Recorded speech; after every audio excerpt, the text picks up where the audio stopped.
Tesla, Tesla, Tesla, guys. Time for another update. We have to break down the charts here, see how Tesla's doing right now as we're almost in the middle of power hour, guys. We're going to break down the charts here, go over my thoughts, key levels. You know the drill, guys. So sit back, relax, hit that like button. Feel free to subscribe. It is free. Follow me on Twitter as well, at Stocks Talk Stocks. And if you guys have not gone up to 16 stocks yet for Moomoo, what are you waiting for? Use that link down below or go to stocksurfest.com/Moomoo. Get your free stocks, and each of those could be valued up to $2,000, guys, and you could get a free share of either Google stock or Tesla stock. Well, I mean, you will, depending on how much money you deposit. So check out all the details down below. We'll talk more about that later. And with that being said, cheers. Let's dive right into the video. So like I said, guys, we're almost halfway through power hour right now, and Tesla stock is pretty much at break even as a lot of the indexes are right now. We have the Russell up 0.25%, which is actually the best performing index today. We have the NASDAQ down 0.1 right now. The S&P's down,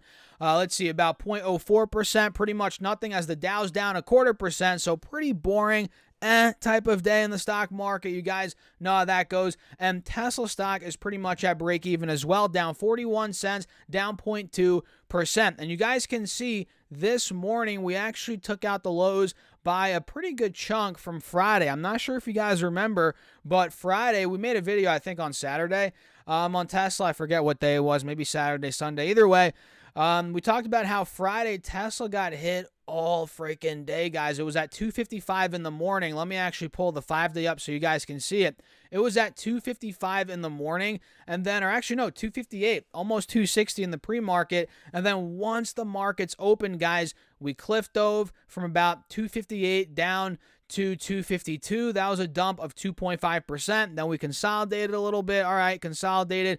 Then we ended up collapsing all the way down from 254.5-ish at about, 11:45 a.m., all the way down to 245.80, which was a drop of almost 5%. So we got hit in the morning. Then in the second half of the day, Tesla ended up dropping another 5%. Pretty big drop for Tesla.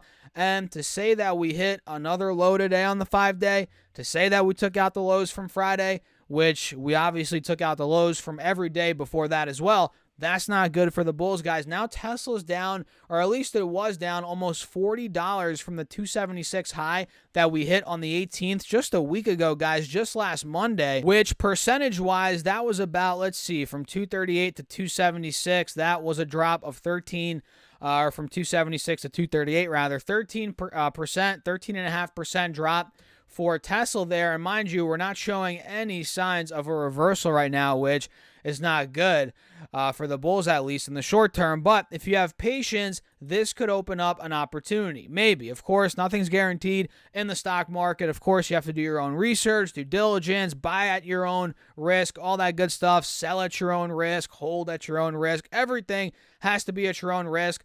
And you can see here, Tesla on the 10-day chart is down from 278 to 238. That's $40. That's actually more like 14.5%.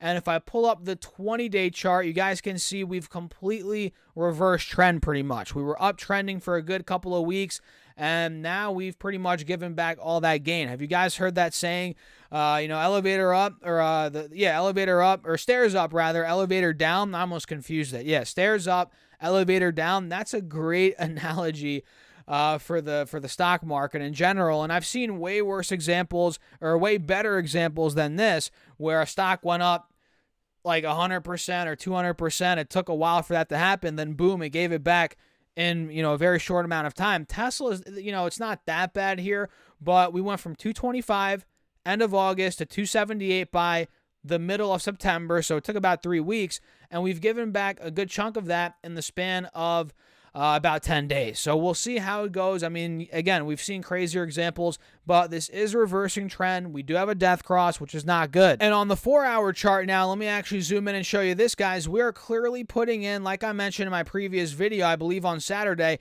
we have put in a lower high. Do you guys see this right here? High at 299, lower high at about 275. All right, now we're under the 50 on the 180 here on the 4-hour chart, which we have not been under this moving average.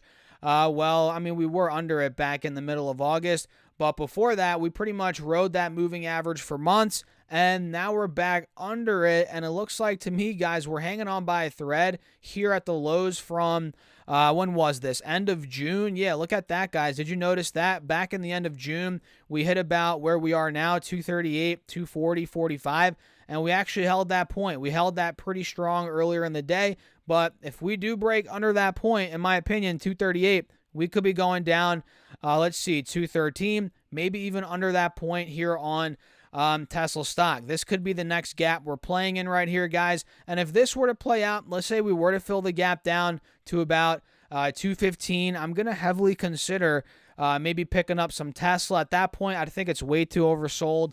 I might look at the options market, call options. We'll see. But another risk, another thing to keep in mind, if it gets down to 215 and that breaks, I mean, geez, that's another big level.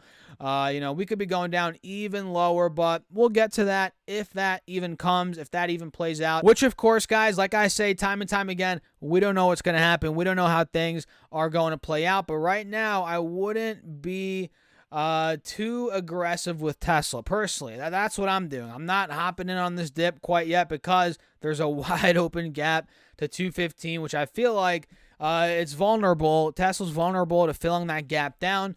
And, if that does happen, guys, again, I think it'd be way oversold. I'd hop in. But for now, I'm looking to just be patient with it and kind of have a wait and see approach with Tesla in the short term. So what do you guys think? Let me know your thoughts in the comments. And don't forget to get up to 16 stocks yet for Moomoo, guys, before we talk about some other stocks here. All you guys have to do is use that link down below or go to stocksurfast.com/Moomoo, which you guys see the link right here. Once you do that and open up your account and fund it with your initial $100 deposit, you get 5 stocks right off the bat. And fund it with at least $1,000, you get 10 more stocks, totaling 15 stocks. And mind you, each of those could be valued up to $2,000. And listen to this, guys, it gets even better. Fund your account at least $5,000 on top of those 15 stocks for a limited time. You also get a free share of either Google stock or Tesla stock, which makes this promo, let's be honest, a no-brainer. So use that link down below, guys. I appreciate you all. As always, as that is an affiliate link, you get some free stocks and it helps out the channel. I appreciate you all as always. And with that being said, cheers. Let's talk about some other stocks that I'm looking at right now that are doing pretty well in real time. Again, now that we're pretty much halfway through Power Hour today on Monday, on this beautiful Monday of September 25th. So look, we have Nikola moving, which I made a video on that earlier. We have AMC stock trying to, continuing to try to crawl out of this hole, which I think is going to be very difficult for it to do, but it's up 6% right now, 7%. All right. But it's still down, of course, 90% in the past couple of months, just 2.5 months, 2 months, which is nuts. So AMC is on the, on the naughty list right now. I'm not looking at AMC right now, guys. Looks like we're getting a pretty nice bounce back here on Enphase, ENPH, although this is not reversing by any means. It's actually still holding pretty steady at about $120, which we've covered before on the channel. If that breaks, this is going to be getting into my buy range, which is anywhere between 80 to 100, even 100 to 110. I'd consider nibbling a little bit, but Enphase right now is up a little bit. But still by no means is reversing to the upside. Looks like Shopify is up on the day. Let me pull it up and see it. SHOP. This channel, let me actually get it out and see if it's actually holding this channel. Give me a second, guys. Okay, there we go. So yeah, Shopify is now more towards the bottom of this channel. I mean, it's pretty much at the bottom of the channel. So it's pretty oversold here, guys. We're under the moving averages. Maybe we get some sort of relief rally on Shop here, although we're not getting the confirmation. I'm going to be watching it at about 53 to anywhere from 50 to 55, this general $5 range. I'm going to be watching it. So I'm going to wrap up the video here, guys. I'm going to cut it loose. So if y'all found value, hit that like button, make sure to subscribe and follow me on Twitter at StasTalkStocks, and I'll catch you guys later.